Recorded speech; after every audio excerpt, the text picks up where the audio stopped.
Mungkin kalian penasaran ya, HRD kita tuh apa sih? Pada sesi kali ini, kita akan mendengarkan pemaparan dari Bu Alindia Farmaku dan Rizky Amelia mengenai aplikasi HRD Pintar ini.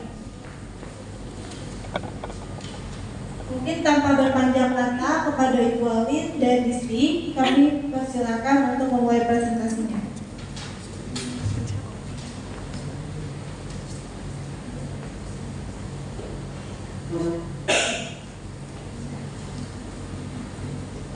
Terima kasih. Assalamualaikum warahmatullahi wabarakatuh. Selamat pagi, salam sejahtera untuk kita semua. Halo teman-teman semuanya, apa kabar hari ini? Alhamdulillah. Mudah-mudahan kita tetap semangat untuk mengikuti presentasi kali ini. Untuk pertama-tama yang terhormat Bapak dosen kita yaitu Bapak Sofian STSMM, dan yang saya hormati dan saya banggakan teman-teman saya semuanya. Mudah-mudahan di hari ini kita semangat dan bisa, maksudnya dalam presentasi kali ini teman-teman bisa mengambil apa yang saya utarakan nanti ya teman-teman semuanya. Maka dari itu mudah-mudahan saya minta teman-teman semuanya untuk perhatikan untuk berjalannya acara ini. Terima kasih. Dalam sesi ini kita akan membahas bagaimana peran HRD Pintar dalam dunia kerja untuk saat ini. Mari kita mulai dan gali bersama bagaimana menjadi HRD yang bukan hanya handal tapi juga adaptif dan visioner.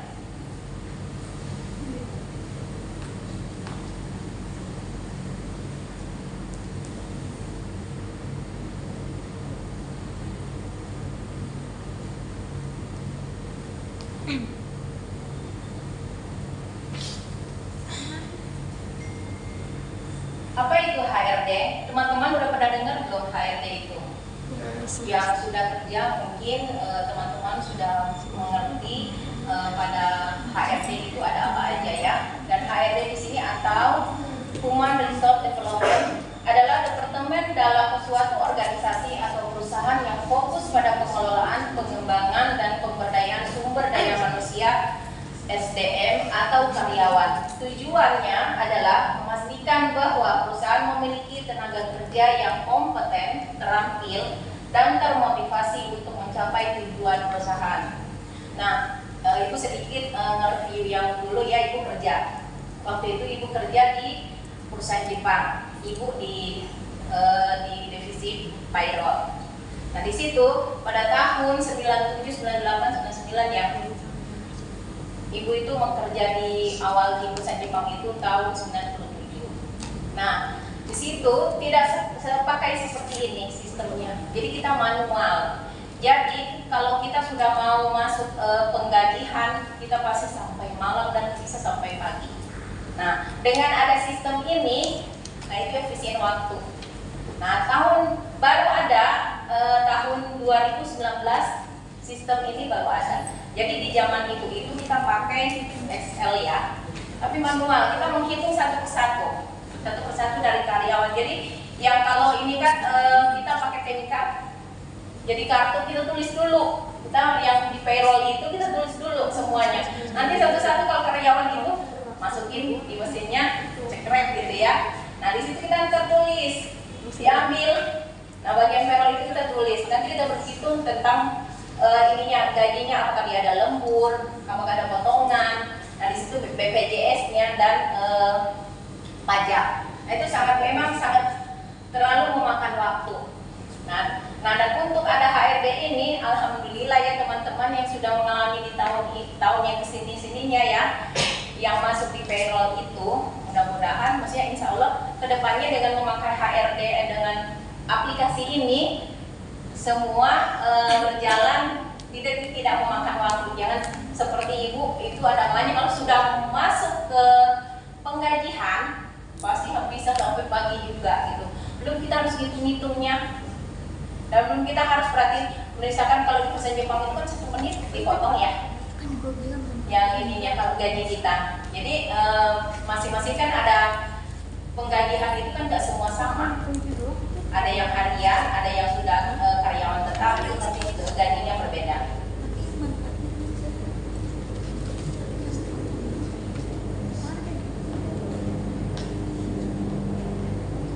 Apa itu HRD Pintar? HRD Pintar adalah aplikasi berbasis cloud untuk mengelola administrasi SDM. Menyediakan fitur absensi, cuti, payroll hingga rekrutmen dan dalam satu platform. Nah ini nih, jadi udah semakin kesini dengan memakai HRD Pintar ini, kita sudah tidak harus berhitung seperti apa yang Ibu tadi bilang. Di sini semua sudah ada sistemnya. Cocok untuk UMKM hingga perusahaan skala besar. Manfaat HRD Pintar. 1. Efisiensi waktu dan biaya, ya kan? Jadi punya efisiensinya, maksudnya kita nggak memakan waktu yang begitu berlama-lama. Kedua, transparansi proses SDM. Jadi ada transparansi dari proses SDM tersebut. Pengambilan keputusan lebih cepat. Jadi kita itu misalkan 5 orang yang kita harus menyatukan, misalkan satu bagian ini, itu cukup lama. Kan nggak semua karyawan itu satu tim itu ada yang ya satu lelet, ada yang ini. Jadi untuk menyatukan itu memang ada kalanya kalau kita nggak punya kesabaran tinggi, pasti kita sudah ada bersih tegang dengan teman sendiri.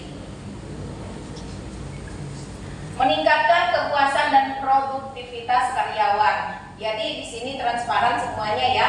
Dengan misalkan kita udah datang, misalkan kita ada cutinya, cuti yang tidak diambil, itu kan dibayar. Nah, jadi ketahuan satu orang karyawan itu kita jadi nggak harus lihat absensi lagi.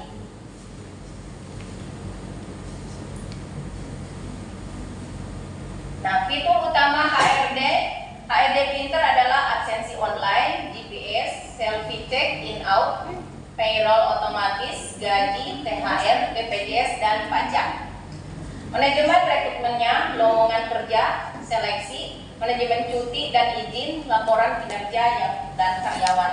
Nah, kalau yang dulu untuk merekrutmennya aja kita masih dalam cara, maksudnya jauh deh dengan sekarang, karena dulu kita mencari dulu satu-satu. Karena memang kita pisahkan perlu di pabriknya misalkan yang tukang jahit, kita pasti cari ke tukang penjahitnya ya. Di penjahitnya memang ada misalkan tempat kursus ya, di situ kita ambil. Nah, kita sortir memang cukup lama, cukup ini. Dan dengan ada manajemen rekrutmen ini jadi semakin simpel. Laporan kinerja karyawan juga langsung. Jadi kitanya nggak harus bertele-tele untuk melaporkan satu demi satu. Jadi dengan sistem ini semua sudah terangkum dengan baik. Nih, tampilan utama HRD. Dan untuk ini saya serahkan untuk ke Kakak Disti.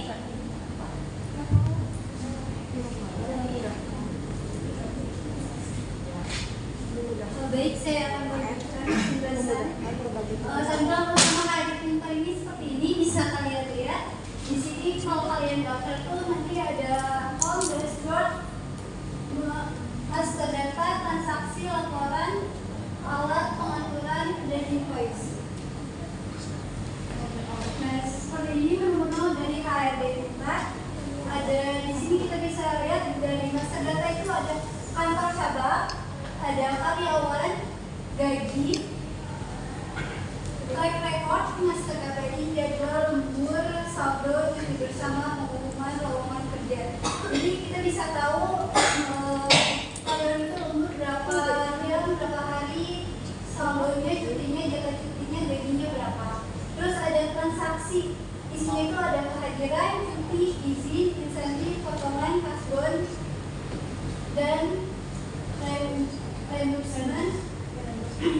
Lalu di laporan ini ada karyawan yang berisi data karyawan, pelamar tentang rekrutmen, kehadiran, ada cuti, izin, lembur, insentif, potongan, kasbon. Jadi kita bisa tahu potongan kalau misalnya dia keluar, terus kasbon ada gaji juga kalau misalnya transfer, terus ketahuan juga pajak PPh 21. Terus di alat ini ada ID card, reset PIN tentang data-data karyawan.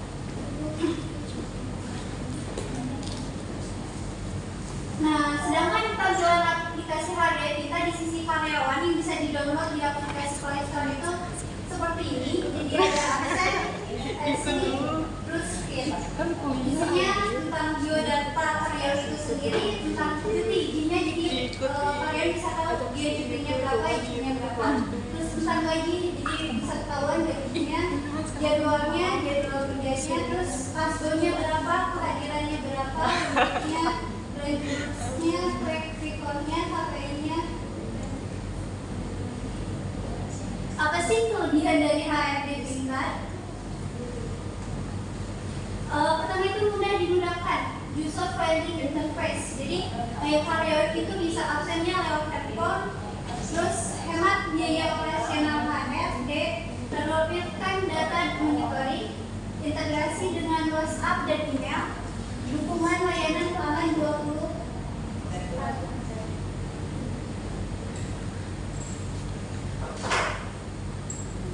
Baik, buat materi selanjutnya mungkin dilanjut lagi oleh Bu Alin.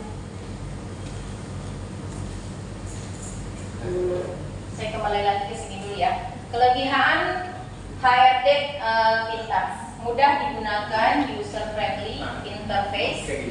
Jadi di sini bisa hemat operasional. Jadi hemat operasional ya. Jadi yang nggak kayak kemarin itu. Jadi kalau misalkan seperti saya kerjakan waktu zaman saya kerja, kita lembur itu sampai lama. Jadi perhitungan. Jadi sebenarnya kalau dihitung untung ininya berarti untung yang di karyawan yang lembur sampai malam itu ya. Nah kalau di sini enggak kan, dengan ada HRD Pintar ini kita nggak perlu berlama-lama dan memang sangat efisien waktu, hemat biaya juga ya. Real time-nya data monitoring, jadi setiap saat itu datanya memang selalu ada update, dan integrasi dengan WhatsApp dan email. Jadi langsung ke WhatsApp dan email, jadi kita bisa melihat, dan dukungan layanan pelanggan itu sampai 24 jam. Nah, di sini ada kekurangan HRD Pintar, ada kelebihan, ada kekurangannya, pasti. Fitur lanjutannya hanya tersedia di paket berbayar. Ya iya, memang kalau misalkan di paket yang tidak berbayar, jadi untuk perusahaan yang ini juga menjalankan sistem ini kan kita kerjasama ya. Berarti dengan adanya tersedia tidak berbayar, jadi tidak ada keuntungan untuk perusahaan yang menyediakan layanan ini. Keterbatasan kustomisasi tampilan. Jadi kalau misalkan ini keterbatasannya ya pada saat kalau misalkan online itu kebanyakan, apalagi waktu zaman saya kerja. Nah, terkadang ada delay notifikasi pada jam sibuk. Nah, kan banyak yang memakainya. Nah, ini ada kekurangannya di HRD Pintar itu karena berbasis online. Jadi karena misalkan sibuk, notifikasinya pada jam sibuk itu pasti ada delaynya. Nah, contoh perusahaan yang menggunakan HRD Pintar. Nah, ini ada PT Indopelita Aircraft Service. Nah, di sini ada PT pertama Permata Karya Jasa dan PT Waskita Karya Tbk. Tantangan dan solusinya. Jadi kalau sistem ini juga ada tantangan dan solusinya. Tantangannya adalah adaptasi teknologi oleh karyawan, keamanan data dan SDM. Yang tantangannya sekarang kalau misalkan kembali lagi, kalau di zaman sekarang yang memang semua jago ya, anak-anak Gen Z ini jago-jago gitu. Beda dengan zamannya Ibu ya. Zaman dulu kita banyak manual, jadi kurang paham. Maka dari itu dengan ada teknologi ini, karyawan itu berarti harus bisa beradaptasi dengan sistem yang ada. Nah, keamanan data SDM. Nah, tantangannya, nah di sini kalau yang misalkan berbasis ini kan hacker kan banyak ya. Nah, tidak menutup kemungkinan pasti ada terjadi itu semuanya. Nah, solusinya pelatihan penggunaan HRD pintar. Nah, kita harus pelatihan. Nah, teman-teman sekalian, mungkin ada ini ya, untuk kedepannya teman-teman yang sekarang kita berkuliah, kita sekarang lagi menimba ilmu. Nanti ini teorinya. Nah, kita akan menerapkan pada waktu kita bekerja. Nah, dimanapun kita bekerja, nah kita harus bisa beradaptasi dengan teknologi yang sekarang, dan kita harus mau mengikuti pelatihan dan berlomba-lomba. Jadi walaupun setiap tahun itu banyak setiap kampus universitas itu mengeluarkan S1-nya beribu-ribu gitu ya. Jadi dari satu kampus ini berapa gitu jadi maka dari itu kita di sini nggak harus hanya pintar, tapi kita harus memperlihatkan, kita harus bisa apa sih yang lebih dari kita, dari orang lain. Jadi jangan pengen sama-sama aja, sama aja ya. Kita berkuliah di satu wadah, tapi tetap kita harus punya personal branding tersendiri ya teman-teman. Jadi di saat teman-teman masuk misalkan sudah dikerja menjadi karyawan, jadi kita teman-teman jangan hanya stuck di situ aja dengan misalkan kita menyandang oh dia SM sarjana ekonomi, tapi kita tidak punya kompeten tersendiri mungkin ya. Jadi teman-teman yang udah bekerja mungkin siapa ya? Ada yang kerja di perusahaan nggak sekarang di sini? Perusahaan apa ya? Susu manufaktur di Pasar Bo. Ya. Nah di situ kan kelihatan ya kita dengan berkuliah berarti kita pengen ada peningkatan karir dong. Nah jadi dengan satu akademik itu memang harus bukan ibu bilang dengan nggak bersekolah atau berkuliah itu kita karena kita misalkan pintar, tidak. Tetap akademik nomor satu dan soft skill juga memang harus ada.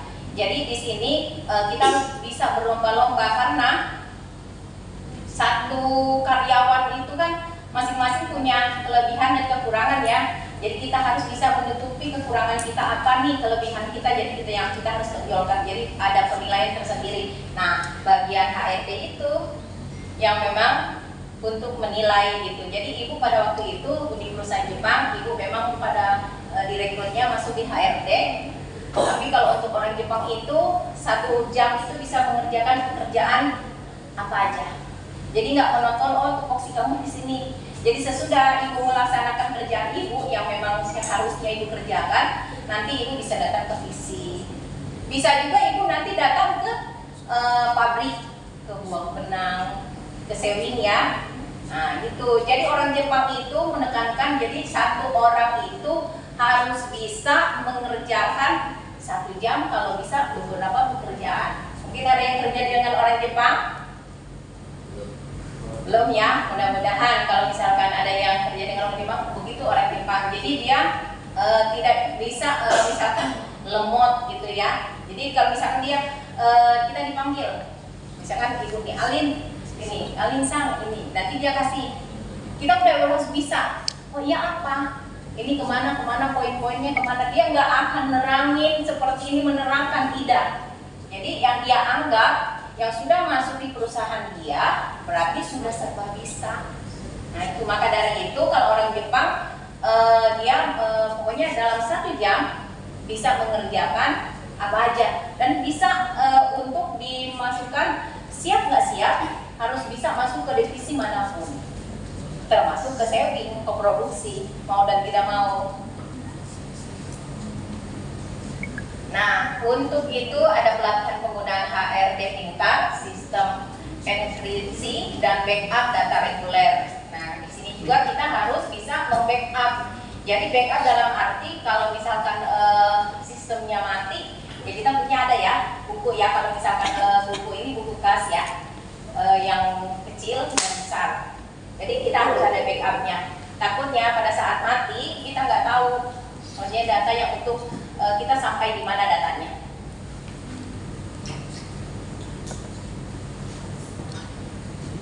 Kita masuk ke kesimpulan.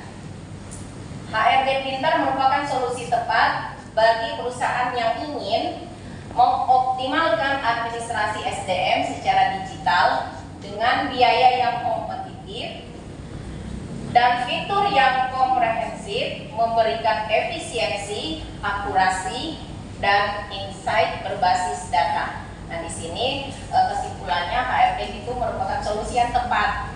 Nah, tadi kan kita sudah ada HRD yang misalkan ya positifnya dan negatifnya tadi sudah dipaparkan, dan bagi perusahaan yang ingin mengoptimalkan administrasi SDM itu secara digital. Nah, maka dari itu kita sebagai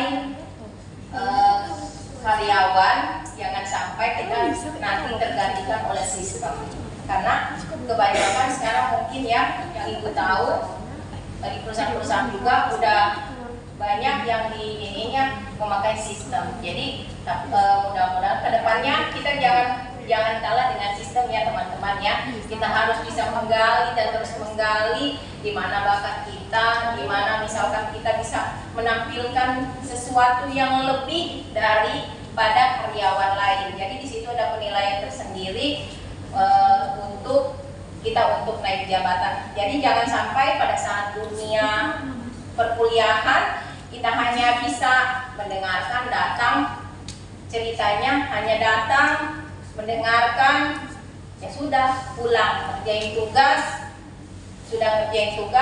tapi tidak ada impactnya yang lain. Jadi jangan sampai, maksudnya ibu yang zaman dulu aja kerja pada saat itu yang memang masih pakai manual, persaingannya ketat. Nah, ibu mungkin akan bercerita ini yang teman-teman yang kemarin sudah dengar, ini pengalaman ibu. Waktu itu ibu zaman tahun 96 ibu lulus SMK sebenarnya ya akuntansi. Nah, di situ ibu ke Bogor, jadi ibu melamar di Unitek itu 5 orang yang dipanggil. 5 orang itu, tapi di sini bukan berarti ibu bilang bahwa kuliah itu tidak penting, akademik itu tidak penting, tapi itu sangat penting karena di Indonesia itu akademik juga nomor 1 ya dilihatnya. Nah, jadi ibu itu hanya keluaran SMEA. Ada 5, 2 dari SMEA, 3 yang sudah sarjana. Akuntansi semuanya mereka. Tapi ternyata beberapa ininya mengerucut menjadi 3. Nah, mengerucut jadi menjadi 2, dan ternyata yang diambil untuk ke office itu yang SMEA, bukan yang sarjana. Nah, di situ ada pertanyaan, why? Kenapa? Ya kan, ibu juga bertanya-tanya, sebenarnya ibu udah bilang, kayaknya saya emang enggak dah. Ya kan? Maksudnya dia sarjana, saya hanya SMK. Tapi ternyata orang Jepang itu dia pada waktu kita diwawancara di situ semua terlihat. Jadi di saat wawancara ibu satu, Bismillah, pede. Jadi di saat itu ibu ya udah jawab dengan apa adanya gitu. Nah, di situ ditampilkan untuk mungkin public speakingnya ya. Nah, kita harus berangkatnya untuk belajar public speaking, mungkin itu aja.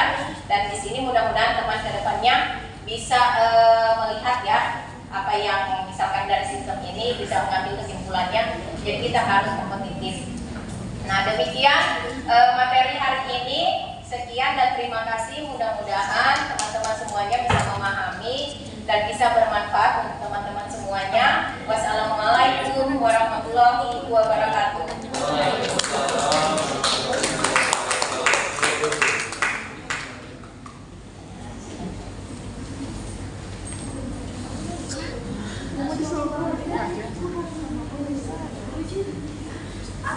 Oke, baik semuanya. Terima kasih kepada pembicara kita, Ibu Alin dan Ibu Amelia. Boleh tepuk tangan sekali lagi.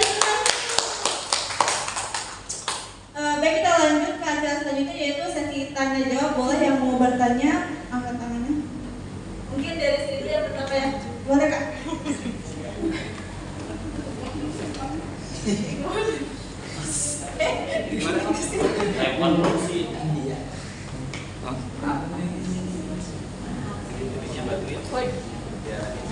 Assalamualaikum warahmatullahi wabarakatuh. Waalaikumsalam. Kalau saya Akilo mewakili jajaran dari Bogor Istop dari perusahaan Istop ingin bertanya kepada Cimut dan Ibu Dr. Cimut. Dari HRD aplikasi pintar itu perusahaan atau sektor apa yang relevan dengan aplikasi tersebut? Gitu. Saya tadi saya masih belum nemu apakah kita sebut pintar atau apa gitu. Perusahaan apa? Terima kasih.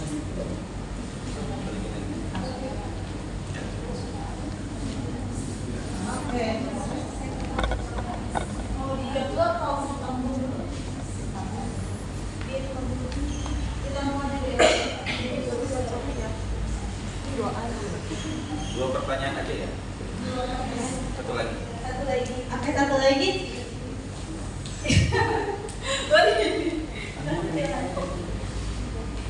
Ya, terima kasih.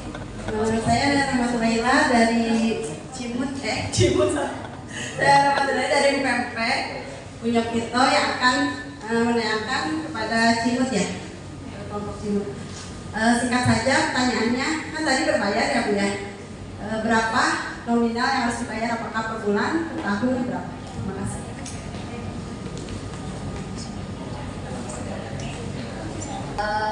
Untuk pertanyaan dari Bang Tio, Ibu jawab ya.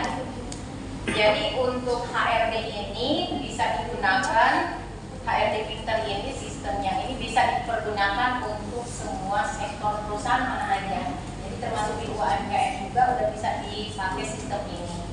Jadi karena kenapa semua sektor bisa memakai ini? Karena di sini adalah untuk tentang kehadiran. Jadi untuk gajinya, jadi semua yang namanya HRD Pinter ini semua perusahaan itu sektor manapun memang dia bisa menggunakan, Jadi termasuk UMKM bisa menggunakan. Jadi tahu dengan ada aplikasi ini sektor perusahaan mana aja bisa menggunakan. Karena memang menggajikannya dan untuk kehadiran apa semua ada di aplikasi ini. Jadi kita tahu dari aplikasi HRD Pinter. Bagaimana Tio? Terima kasih.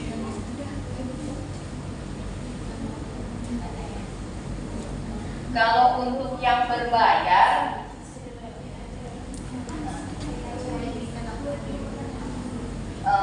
kalau untuk yang berbayar ya, kalau dulu kan Ibu belum mengalami yang sistem ini ya. Tapi kalau nggak salah, untuk yang berbayar ini bagaimana bekerja sama dengan perusahaan ya yang ada HRD Pinter ini. Jadi dia menyediakan, jadi diperhitungkan dengan karyawannya. Ada beberapa karyawan, jadi di situ ada untuk pembicaraan kerjasamanya. Jadi berapa karyawan, misalkan 600 karyawan, ada perhitungannya dengan antar perusahaan yang mau menggunakan jasa HRD Pinter ini.